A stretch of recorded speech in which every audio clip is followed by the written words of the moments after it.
Nakaripi na ba yan na sa isalita o sa mga Hudyo? Dili. Kanang duha nga word ba? Isalita o Hudyo, nakaripi na ba diha? Sa Biblia ta ha? O Dili footnote ha? sumala sa Biblia. Dili footnote ha sa Biblia ta. Sumala sa Biblia. Balay-lain din ang tawag ng gisultihan Israelita o kanang gingon din nga bisan kinsa referring na sa mga hintil nga diin naa sa ilang lungsod. Gamuat pilong pahuay. Moderator, klaro lang kay moderator na kategorikal ba? Kitupag ka naman ka. Ano gusto naman taong ka? Oy, Kategorikal ba?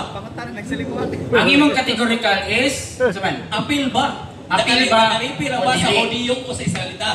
Ang kanang sugod sa Dios, nakaripi ra ba diha? Yes or no? Dili man siya moderator naman siya tubag. Yes or no para maklaro ba?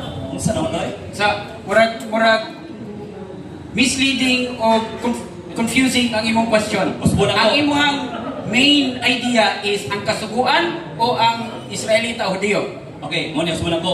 Niingon siya na ang bisan kinsa limitado, diya lang sa Hudyo o Israelita. So, mo na i-post na ko diya. Ang Sila na imong, don't make your question complex ha. Okay. Asa man imong focus niini?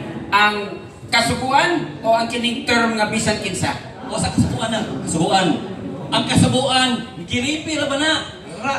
Sa Hudyo ra o sa Israelita, mao na kong pangutangan siya ha. Yes or no? Wala iyang categorical question. Yes or no? Ang kasuguan ko no, retirado ra pa kuno na sa Hudyo o sa Israelita, oo o dili. Based sa critical reading, yes. So, ang iyang tubag, yes, retirado lang sa Israelita o sa mga Hudyo. Muna yung tubag. Okay. Categorical question. Paluwa, kung mabasa na ko nga ang kasubuan nga gisugo sa Ginoo, alang usab sa mga hintil, o yun ba ka nga nasipyat ka? Na, ibigay diba, mga hintil naman ito kaganina. Gitubag na ko, nalipong ka. Wala. Ay, sa... Objection mo